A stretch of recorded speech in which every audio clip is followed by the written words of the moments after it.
session.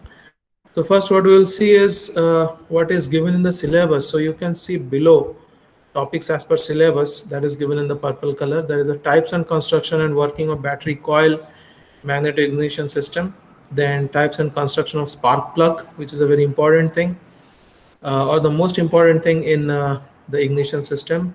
Then electronic ignition system, advantages of electronic ignition system, types of solid state. So solid state means it is semiconductor devices would be there.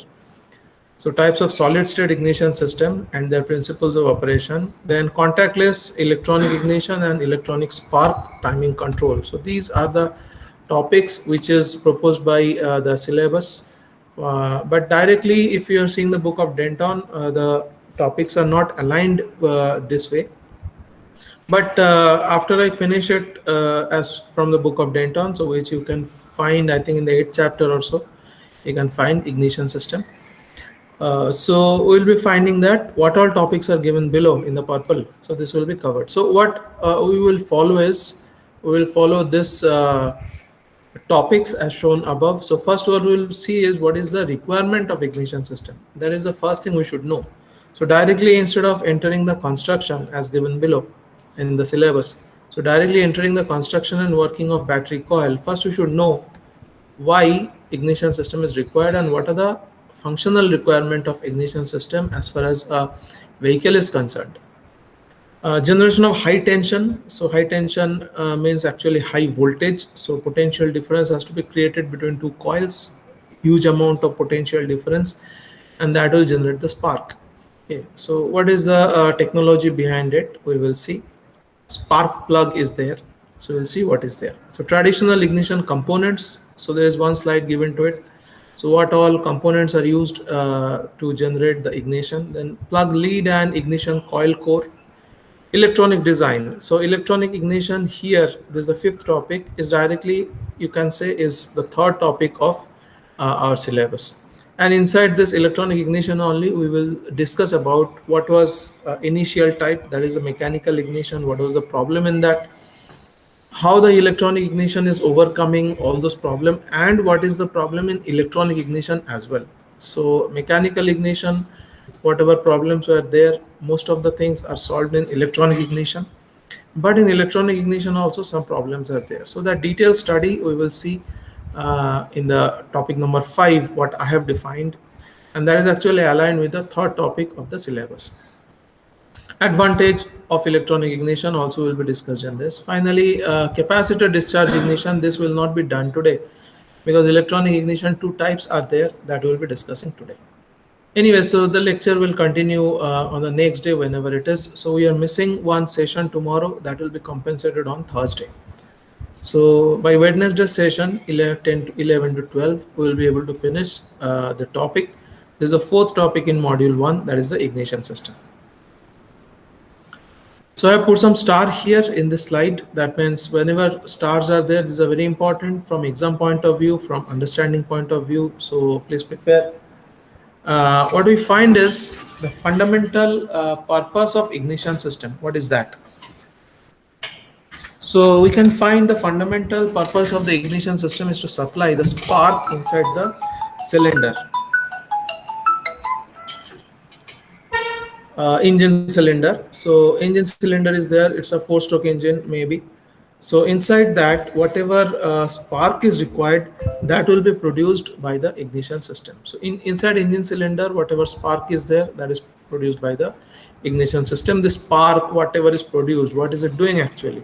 It is actually created near the end of the compression stroke. So there is a third stroke compression. So at the end of it, the spark is created. So by that time, there is an air-fuel mixture in a certain ratio. So that ratio of air and fuel is very much important. Hello? Hello? Who is this? Hello, who is this?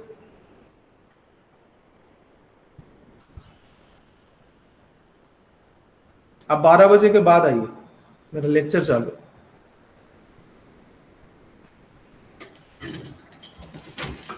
So the spark is created near the end of the compression stroke, and the spark ignites the compressed charge of the air fuel vapor. So that mixture of air and fuel is very much important. The ratio has to be kept perfectly. So for a spark of to jump across an air gap of 1 millimeter, so here is some uh, details given. So details you have to remember very well. So actually the spark has to jump in the air so that the ignition happens, and it actually starts the burning process of air fuel.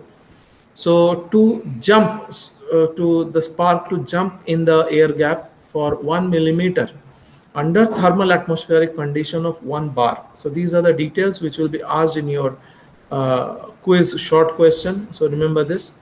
So whatever spark is created, so the spark has to jump and it has to go and start the combustion process at the end of the third stroke, that is the compression stroke. So if the air pressure is 1 bar, in that case, for a 1 millimeter jump of the spark, 3 to 4 kilovolt is required. Okay, this is very important. But if the air pressure is increased, okay, so there are two things: with higher air pressure and with a worse air fuel ratio. Okay, so these are two things which requires more electric voltage among the potential. So more potential is required. So if more pressure is applied, then to jump 1 millimeter, we have to apply more kV. That K is capital kilovolt. Okay, this is the potential difference. And if the air fuel mixture is of less quality, in that case also the spark might have to jump higher to create the combustion. So these are the two lines, and actually these are 3-4 lines which are very important. So for a spark to jump across an air gap of 1 millimeter under normal atmospheric pressure, which is 1 bar, voltage created has to be 3 to 4 kilovolt. But the spark to jump across similar gap, that means 1 millimeter inside the engine cylinder, with a compression ratio of 8:1, that means there is a compression ratio. The gas air, the mixture is getting compressed, air and fuel. Okay. So if compression ratio is 8:1, that means actually we are increasing the pressure inside the compression chamber, inside the chamber. So in that case, you can check 8 to 10 kilovolt. Okay, so 1 bar pressure we require 3 to 4 kilovolt, but 8:1 compression ratio, which is much more higher than this 1 bar, in that case we require 8 to 10 kilovolt. Okay, and that much potential difference has to be created so that the spark can jump for 1 millimeter. So for higher compression ratio and weaker air fuel mixture, so this is what I explained previously. The two are the worst thing, which increases the requirement of voltage, okay, further. So for higher compression ratio and weaker fuel air mixture, a voltage maybe up to 30 kilovolt will be necessary. Okay, so this is a very important fundamental, that more is the pressure in the compression chamber, worse is the air fuel ratio. In that case, we'll be requiring more and more kV. Okay, so that should be kilovolt to start the ignition process. The ignition system has to transform normal battery voltage of 12 volt approximately up to this 30 kilovolt or 10 kilovolt or 4 kilovolt, whatever it is. So we are getting only 12 volt from the battery, and that has to be taken up to 8 to 20 kilovolt in the spark plug.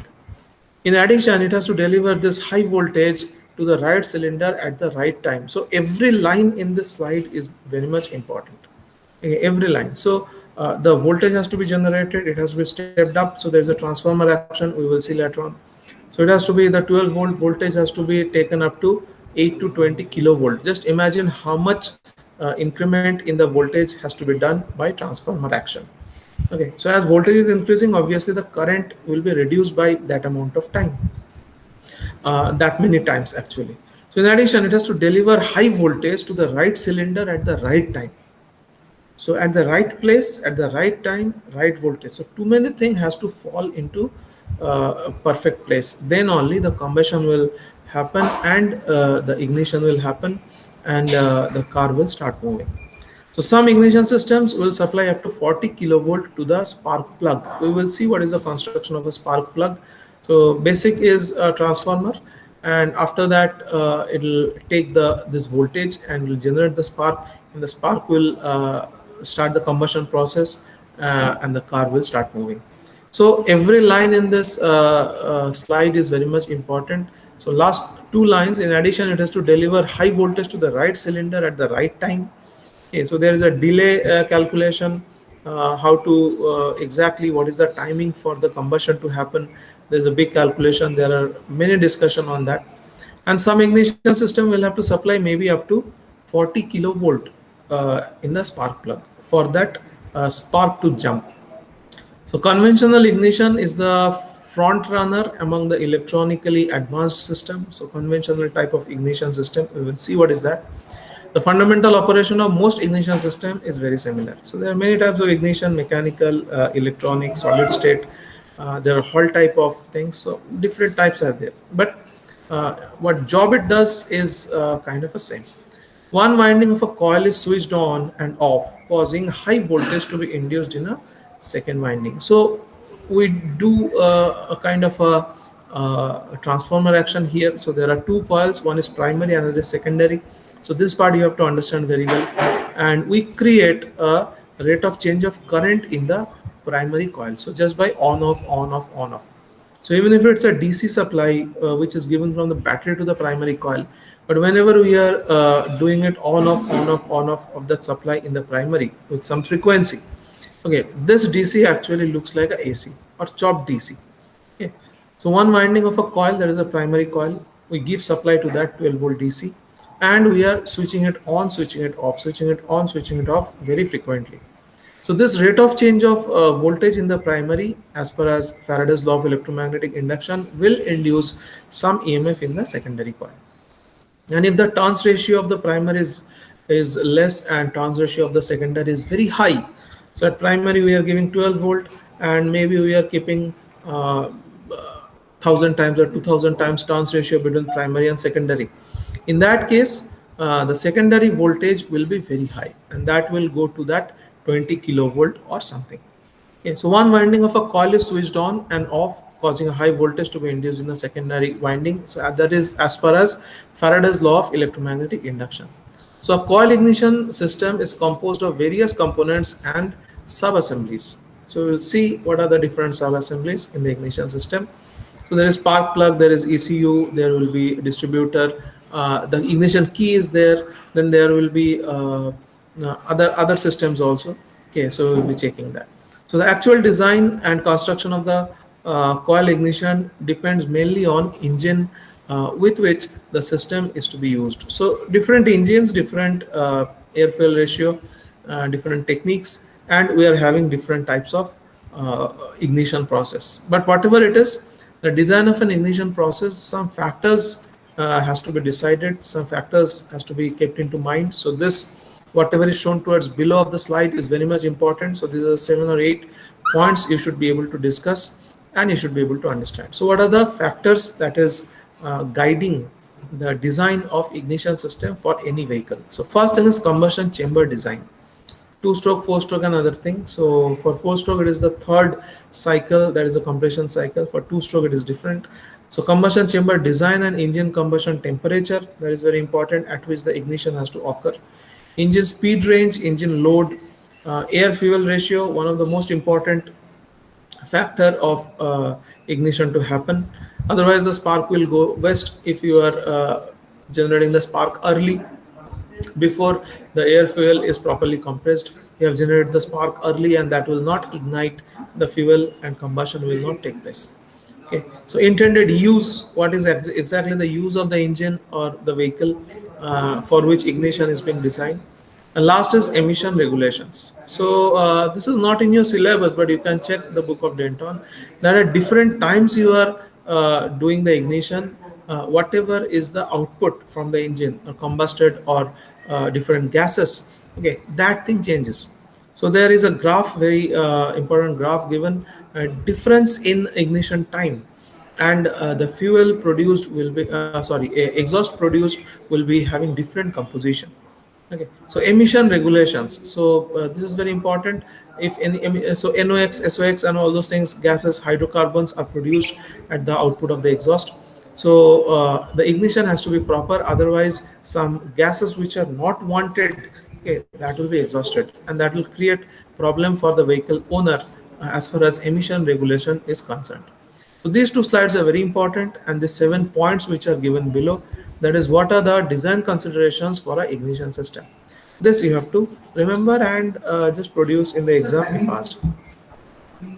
So this is the generation of high tension, or this is the generation of high voltage difference. This is the construction of the ignition coil. You can see there is a primary winding which is in the output side. So this will be given 12-volt voltage, and this is a secondary winding. And secondary winding will be having lot more turns ratio than the primary winding. So the primary winding is given the plus 12-volt supply, and that supply is switched on, switched off. Previously, the switching on and off was being done by mechanical type of switching, but mechanical switching is having its own limitation. Speed cannot be made very high.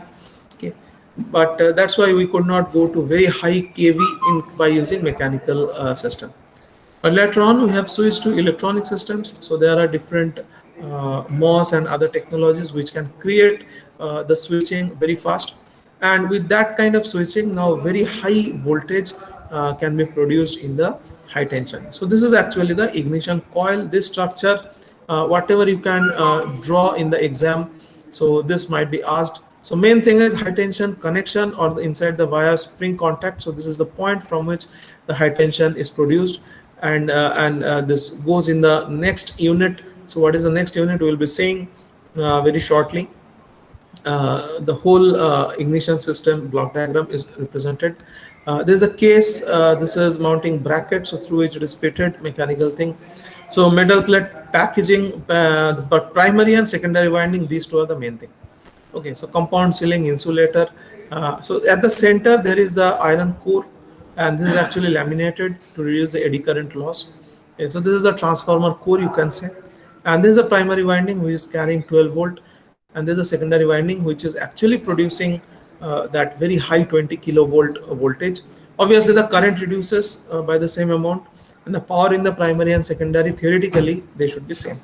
Okay. Practically we find secondary power is little less because there are different losses: eddy current loss, hysteresis loss, copper loss in the primary, because of which we'll be finding that the secondary power will be little less, but theoretically they are kind of the same.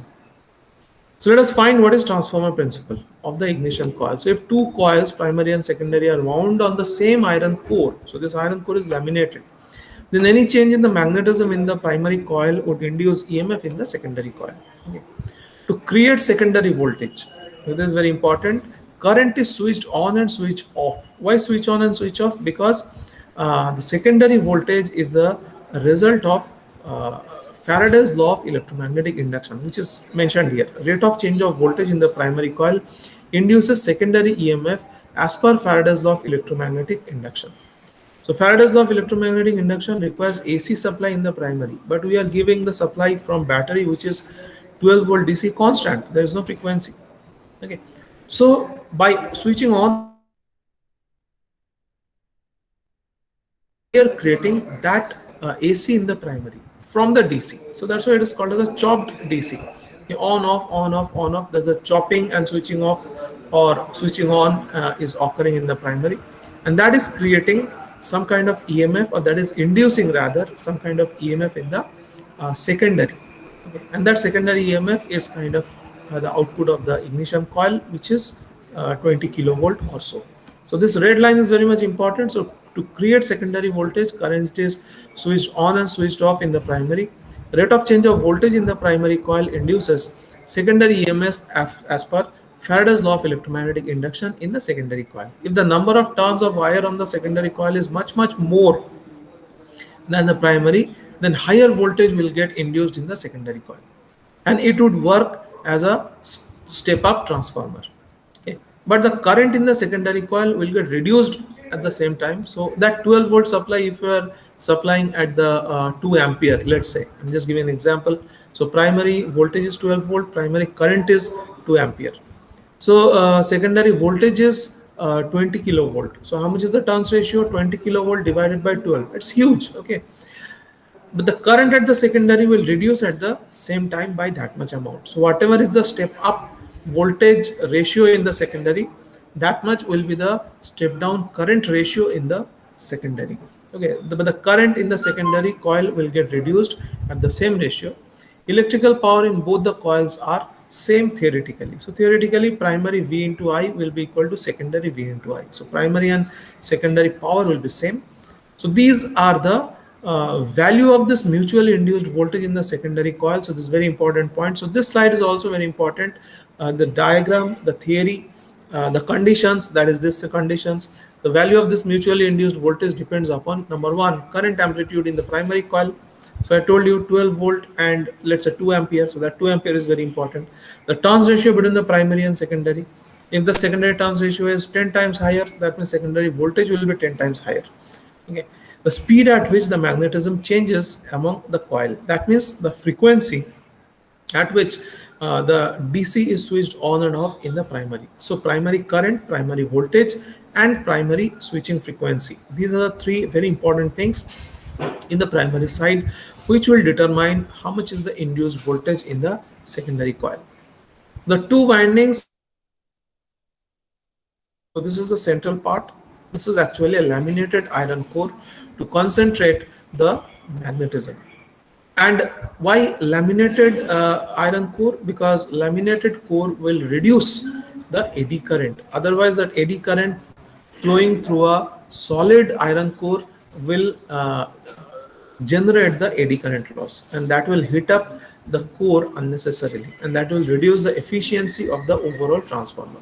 So this ignition coil is a very high profile transformer, that much we can say. And the core is ferromagnetic coil, magnetic material, and that core has to be laminated. Okay. You have seen motor generators, the body is actually laminated to reduce the eddy current and eddy current loss. The same thing is applied here. The core is also laminated.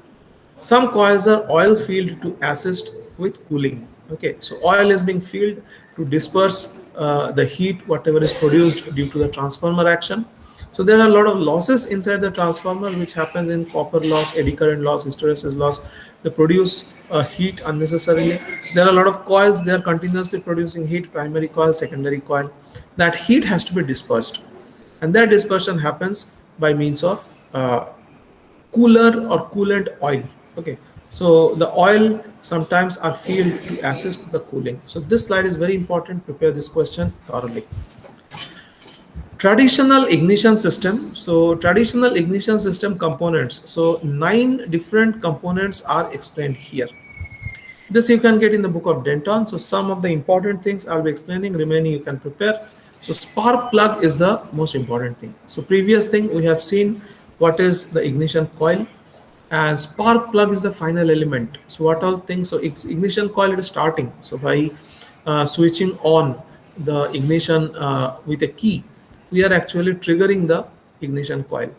And from ignition coil, after that there is ECU, there is distributor, and after distributor, finally the voltage goes to the spark plug, and at spark plug that spark is produced which starts the combustion process.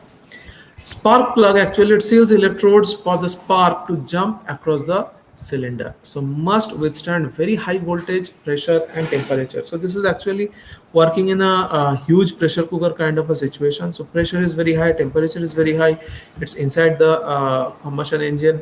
Okay, so here the spark plug has to generate that spark which has to jump for maybe 1 millimeter or so, start the combustion process. The whole car energy generation process will start.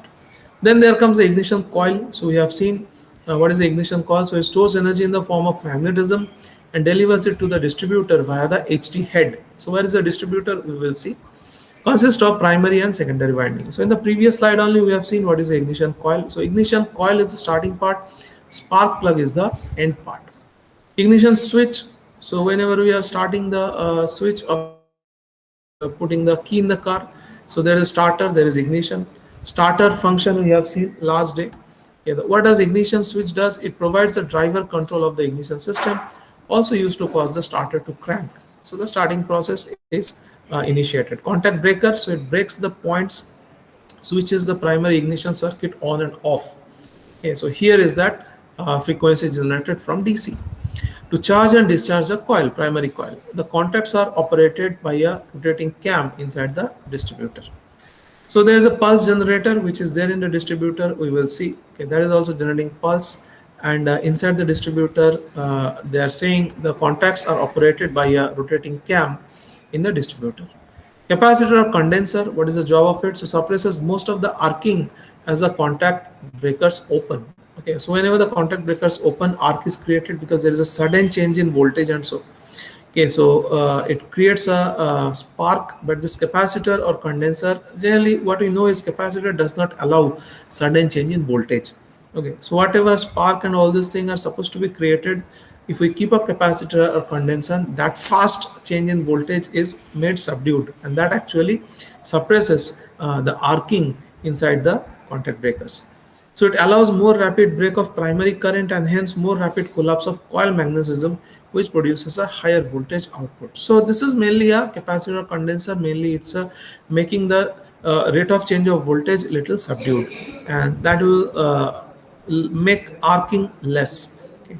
Distributor, it directs the spark from the coil, that is the ignition coil, to the each cylinder in a preset sequence. Okay, so we'll see that. So there are 4 cylinders in a 4-stroke. So there are sorry, not 4-stroke. There are 4 cylinders. If so, inside that exactly where the combustion has to take place, all those things are sequentially controlled by the distributor.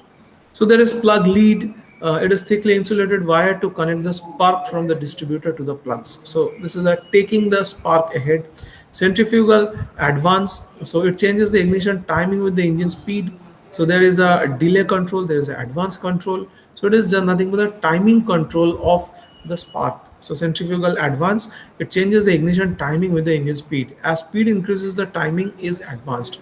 So as the engine speed increases, the sparking time is advanced. So all those things are done. And finally, there is a vacuum advanced. It also changes the timing depending on engine load. So these are some of the components of the overall ignition system. So you should remember what is the job of spark plug, ignition coil, ignition switch, capacitor, distributor. So these are the main 5 things we can find. Remember the job of each of this component. So there's a plug lead. Okay, so you can see there are 2 types of plug lead. The above one is resistive type, and the next one is wire wound ignition lead. So there are minute change in construction. So here insulation jacket and inner braid is there. Here also insulation jacket and inner braid. Here this is a inductive wire wound. Okay, so here it is a conductive silicon wire wound. Okay, and then latex are there, armored fiber are there. So all those things are there. So what are the job of plug lead? High tension means high volume, high voltage. The high voltage components and systems must meet or exceed the stringent ignition product requirements, such as, okay, so there's a plug lead, so through which all this spark and all this thing goes. So it should be able to withstand 50 kV, a very big requirement. The plug lead should be able to withstand 50 kV. Temperature from 40 degree to 260 degree centigrade. Okay, huge range. Okay, lower as 40 and higher as 260 degrees. So it should be able to withstand very high voltage, very high temperature. Radio frequency interference should be suppressed at this plug lead. Okay, it should be having a life of 160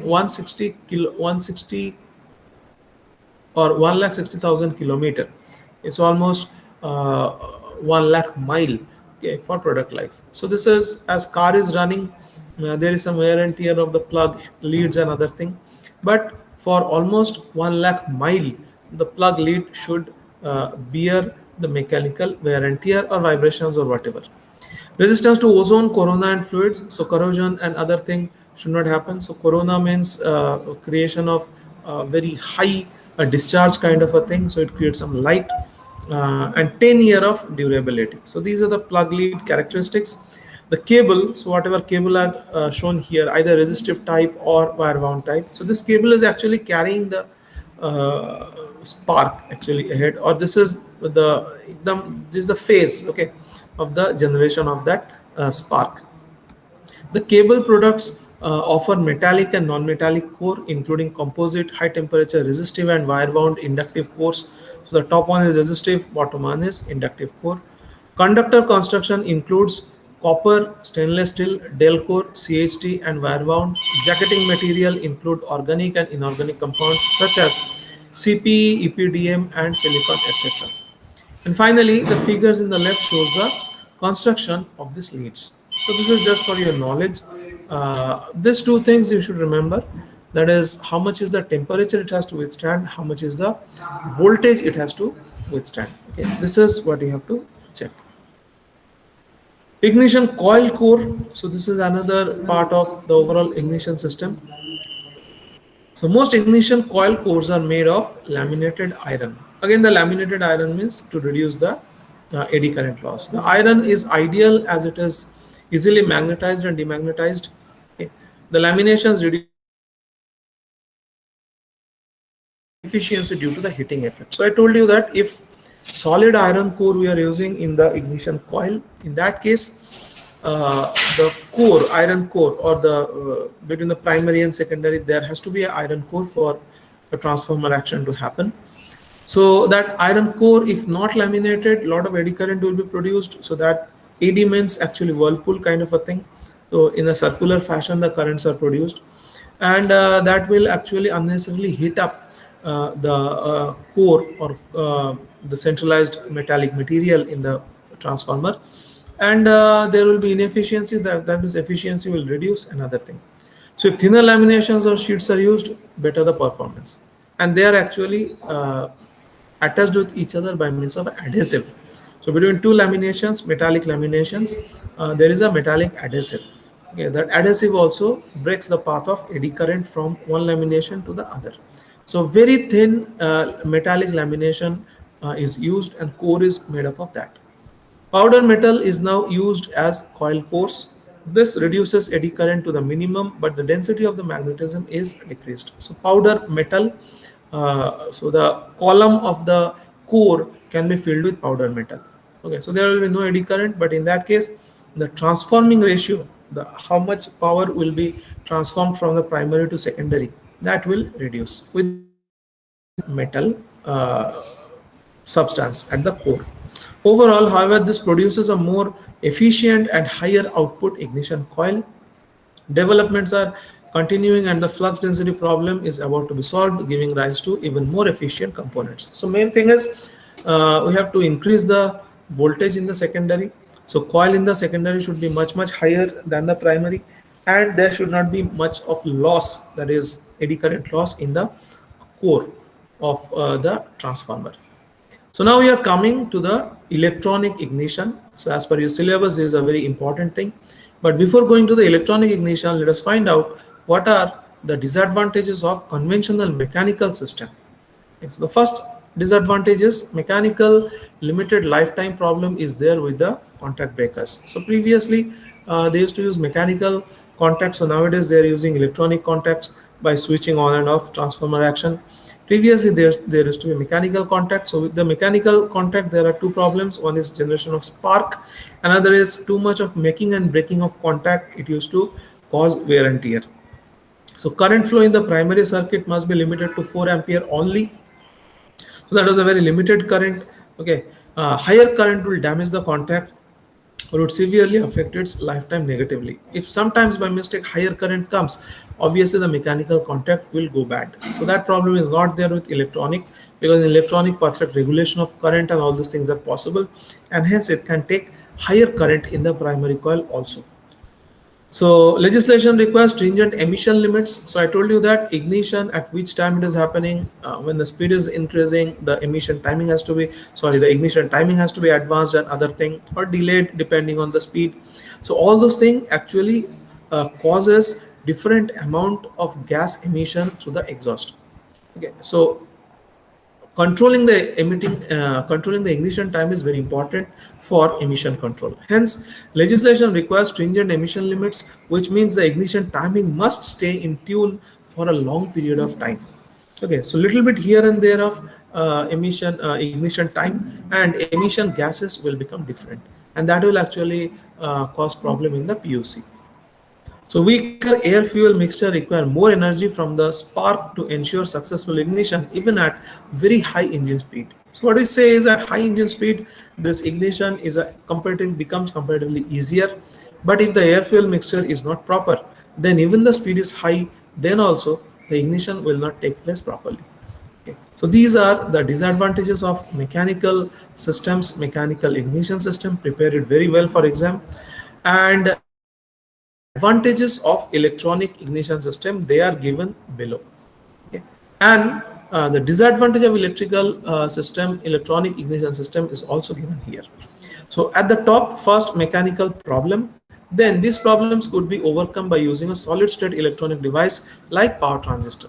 So if I ask what are the things that the power transistor has improved, you have to say positive for all these 4 points which are mentioned above. I mean, what you have to say is the electronic ignition system has increased the lifetime of the contact breakers. So contact breakers are not there, it is solid state contact that happens, but lifetime of the ignition system has increased. Current flow in the primary can go beyond 4 ampere with electronic ignition, and that actually is not damaging the life. So even if higher current is there at the primary, that will not damage the overall ignition coil or ignition system. Okay, so higher current at primary is possible.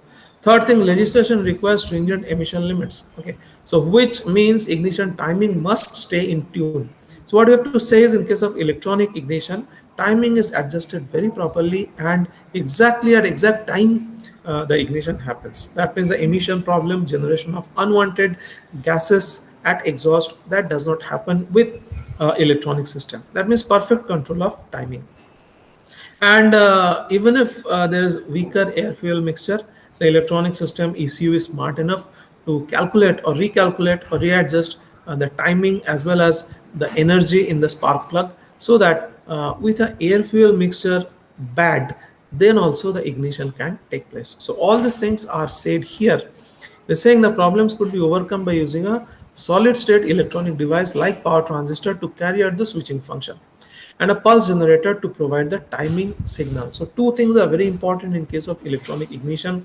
Number one is the power electronic devices, solid state devices. Solid state means semiconductor. That is a power transistor. It carries out the switching. Okay. And second thing is pulse generator, who is actually carrying out the or looking after or controlling the timing part. So main two things were required. One was switching speed. It has been made higher by means of a power transistor. And second thing is timing control, which is controlled by the distributor. So these are the new additions or modifications in case of electronic ignition.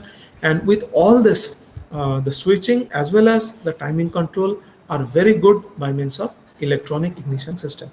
So very early forms of electronic ignition used contact breakers as the signal provider, not anymore. Okay, nowadays different type of mechanisms are used as a contact breakers. But these modifications could not. So this is a disadvantage of electronic ignition. So these are the disadvantage of mechanical ignition, which are overcome by electronic ignition. So these are the advantages of electronic ignition. And what are the disadvantages of electronic ignition? That is again explained below. So these modifications could not completely overcome. So what are these modifications? Number one is power transistor, and number two is that pulse generator or distributor. So these modifications could not completely overcome all the limitations of the mechanical system. Mechanical problems such as contact bounce and timing slip still remains. Okay. So modern systems with constant energy ensures high performance ignition even at high engine speed. So what is the constant energy ignition system? We will see next. So this is early electronic ignition system, which actually is called as constant dual system. You can find here. So here's the ignition switch. This is actually connecting the supply voltage. So here's a battery. The ignition actually is contacting or connecting the battery to this primary of the ignition coil. And this is the secondary of the ignition coil, which is producing that 20 kV or something. This is going to the distributor. And the distributor is actually, the pulse generator is there inside the distributor. You can check, this is the coil of the pulse generator. And these are the pulse generator. These are pulses generated at different 1, 2, 3, 4 different positions. And each of this position is connected to the spark plug at the 4 different points. Okay, so depending on in a cyclic fashion. So you can see this is the first spark plug which is causing the combustion, then the second one, then the third one, then the fourth one. Again, it will come back to the fast spark plug. Okay, so this controlling of timing, and this is the cyclic nature of spark plug ignition. that is actually controlled by the distributor or pulse generator, and inside that there is a pulse generator. So there is a pulse kind of transformer is there, and pulse generator is there, and this is the ECU amplifier. This is actually the head or brain of the overall electronic control unit. So ECU is electronic control unit. There is a brain for all the electronic controls in the vehicle. So this battery supply is connected through ignition switch whenever is required to the primary of the ignition coil. Secondary is producing that 20 kV spark, and it is coming to a distributor. So depending on the timing that distributor thinks is suitable, this spark of 20 kV is connected to the spark plugs, and at different positions at different timings cyclically they go on, and spark plug are connected to the combustion process, and the combustion happens, and the power is extracted from the fuel. This is what is the explanation. So you have to explain this block diagram very well if electronic ignition dual system is asked. So the term dual used with ignition is a measure of the time during which the ignition coil is charging or when the primary current is flowing. So how long time the primary coil is carrying the current which is coming from the battery is actually the dual time. Okay, so the term dual used with ignition is a measure of the time during which the ignition coil is charging or when the primary current is flowing. Okay, so it is all about the timing control of the primary coil current. The dual in conventional system was simply the time during which the contact breakers are closed. So contact breakers are closed means they are actually connecting the supply to the primary. So how long the primary is carrying current, that is actually the dual time. Controlling that by using power transistor, nowadays we are having a better ignition system, we are having better control. So this is expressed as, so the dual time is expressed as percentage of one charge discharge cycle. Okay, suppose the total cycle is of 5 millisecond, on time is 2 millisecond, so dual time is 40%. Okay, so on time is 2 millisecond, off time is 3 millisecond, total charge discharge on off is 5 millisecond. So 2 millisecond is 40% of 5 millisecond, the same as duty cycle kind of a thing. So this is expressed as a percentage of one charge discharge cycle. So if 2 millisecond is on time, 3 millisecond is off time, that means the percentage is 40%. Constant dual electronic ignition system are now replaced by constant energy systems discussed next. But in the exam, if this thing is asked, star are there, you have to explain the job of each part first. That is, what is battery doing, what is ignition switch, ignition coil, ECU, distributor, and spark plug doing. So the 6 explanation you have to give first, and then finally you have to tell the functioning. Signal is started flowing from battery coming to the primary of the ignition coil through ignition switch. Then the ignition coil is producing the spark in the secondary. It is going in the distributor, and distributor is connecting this high spark to the spark plug depending on its own timing adjustment. So this is, in very short, is the functioning of electronic ignition system, very early type, which is called as dual type. There's a note that whilst this was a very good system in its time, constant dual still meant that at very high engine speed, the time available to charge the coil could only produce a lower power spark. So here the timing control is good, but the longer or constant dual time, that means the rate of change of voltage is not happening very quickly. That means initial electronic ignition system, the speed of the switching was not very high, and hence it was producing a lower spark. How it can be modified in the next 2 slides, so which are the last 2 slides of today's session, will explain what is meant by constant energy electronic ignition. Okay, so these are 2 slides, and there's the block diagram for constant energy ignition system. Let us find out what is meant by constant energy electronic ignition. So this is the last topic for today. So for a constant energy electronic ignition system to operate, the dual time must increase with engine speed. So in case of previous electronic ignition system, the dual time was constant. Even if the engine speed was high, dual time was constant. So that's why it was producing lower power spark. But in case of constant energy electronic ignition, the first thing what we are finding is the dual time must increase, or dual time increases with the engine speed. This will only be of benefit, however, if the ignition coil can be charged up to its full capacity in a very short amount of time. So as engine speed is increasing, that means requirement of power is also increasing. That means the ignition has to happen, or combustion has to happen more. That means the ignition has to happen at a faster rate. Okay, so the constant energy does change the ignition time. So when the speed increases, in that case, the ignition rate is also increasing, or the combustion rate is also increasing. Okay, that is what is the advantage of constant energy system with respect to the constant dual system. So in constant dual, the charging time was not changing even if the car speed was increasing, but in constant energy, as is written in the second line, the ignition coil can be charged up to its full capacity in a very short time, and here it is changing the fastness of the combustion with the increase in the car speed. That is what is happening in constant energy electronic ignition. So constant energy coils have very low resistance. How much is the resistance? Is 0.5 ohm. So this can be asked in your quiz, that how much is the contact resistance of the constant energy coils. Okay, it can be 0.5 ohm, very low resistance. Constant energy means that within limits, the energy available to the spark plug remains constant under all operating conditions. That means even if the vehicle speed is low, even if the vehicle speed is fast, always the spark plug energy will be same or constant. That does not happen in case of previous, that is the constant dual system. An energy value of about 0.3 millijoule, so these are the details you should remember, is all that is required to ignite a static stoichiometric mixture, that is the air fuel mixture. In the case of lean or rich mixtures together with high turbulence, energy values in the region of 3 to 4 millijoule are necessary. So whenever there is high turbulence, whenever the air fuel mixture is not proper, so this 0.3 millijoule might go up to 3 to 4 millijoule. So in the ideal situation, the air fuel mixture is perfect, speed is perfect, everything is very well. So in that case, we require 0.3 millijoule to ignite the air fuel mixture. But under adverse condition, that 0.3 millijoule requirement might go up to 3 to 4 millijoule.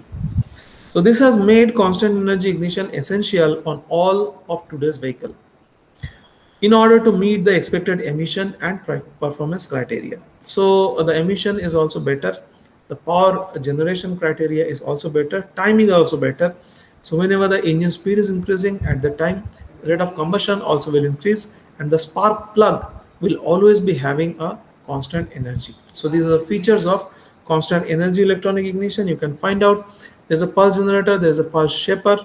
Okay, the dual type of control is there. So how long the primary will control the current, that is there, and it is coming to the output. So below are the modifications. What are the modifications? Current detection and feedback signal. So these are the new things in case of this constant energy electronic ignition compared to the previous type, which is called as a dual type.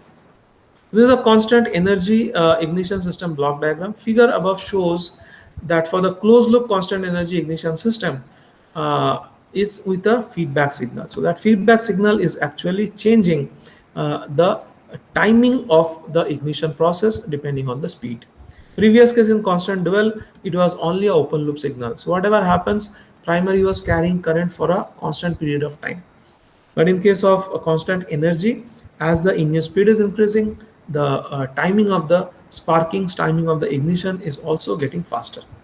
So earlier open loop system are the same but without the current detection feedback section. So this can be a short question. What is the difference between dual system and constant energy system? So the earlier open loop system, that is only these 4 blocks. Okay, they were there, but they were not having this feedback block. In this constant energy, there is a detection feedback system which is there. So there is a feedback process, and depending on this feedback, the ignition fastness or ignition timing is being controlled. Due to the high energy nature of the constant energy ignition coil, the coil cannot be allowed to remain switched on for more than a certain time. Okay. This is not a problem when the engine is running, as a variable dual or current limiting circuit prevents the coil overheating. Some form of protection must be provided for. However, when the ignition is switched on but the engine is not running, this is known as the stationary engine primary current cutoff. Okay, so mainly we are actually, even if the primary coil is not having any current, but the engine is started, there is no problem. But that is what it is said, there is not a problem in case of when the engine is running, as the available variable dual or current limiting circuit prevents the coil overheating.